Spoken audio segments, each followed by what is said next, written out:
my dream came true way more than I dreamt about. I made more money. I played bigger shows. I mean, houses, cars. I tried drugs. I tried sex. I tried everything to try to get pleasure out of this life. And I thought that I could fulfill my life with all this stuff by having my dream come true. And it came true. But it didn't fulfill it. When Christ came in, that feeling, he gives you the gift of understanding life, which is everything was created for Christ and by him, and we're created to be with him. And it's the most incredible feeling because you're where you belong. And contentment is given to you in life because you don't have to look anywhere else.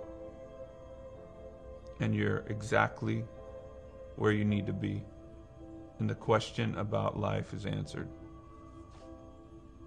I'm Brian Head Welch, and I am second.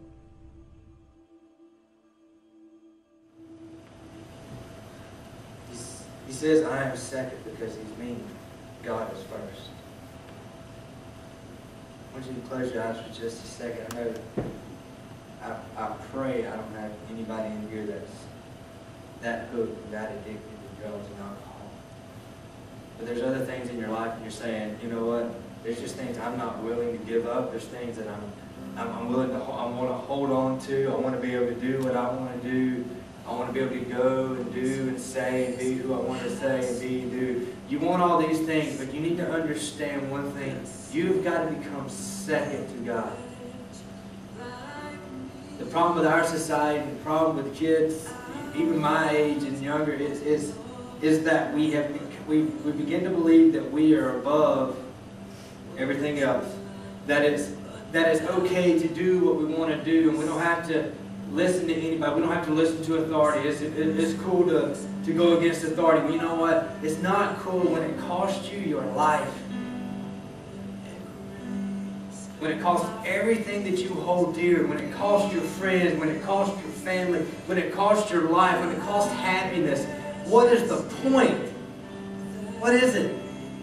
I know tonight's been kind of dark and gloomy with these two different videos, but I want you to understand where these people are coming from. They allowed everything else to take precedent in their life over God. And when they realized that they had to become second and God first, all the other junk that they tried to fill life with was obsolete. It didn't matter anymore because you know what? They understood where God's place was. And that's number one. I want you to search your heart tonight. I want you to seek yourself. I want you to look deep and say, God, what is it that is holding me back from you? What sins am I holding on to? What has Satan made me believe that is okay, that's not? What have I got myself into? Some of us need to really think about what we've really gotten ourselves into. Drinking a little bit, guess what? That leads to drinking a lot.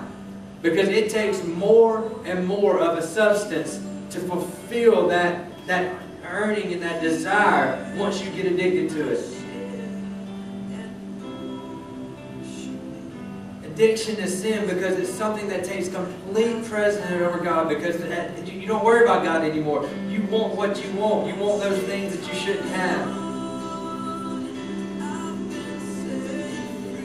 Tonight, some of you need to say, create in me a clean heart and take not your spirit from me. Some of you need to be broken to the point that you can say, God, I'm willing to pour everything in my life out for you so that you can fill me up again.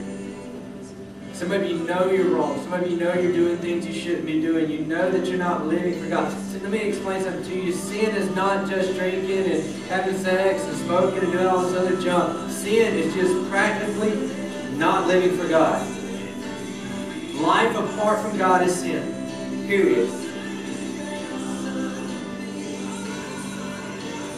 Some of us have been in this room time after time and we don't do all those things. We don't go out and party. We don't go out and do all these wild and crazy things that we see people doing and that people classify as sin. But we simply don't live our life for God, period. That is just as bad as the biggest drunk, prostitute, druggie, is just as bad. Because you're saying, God, you're not worth living for. Tonight I want you to really search yourself.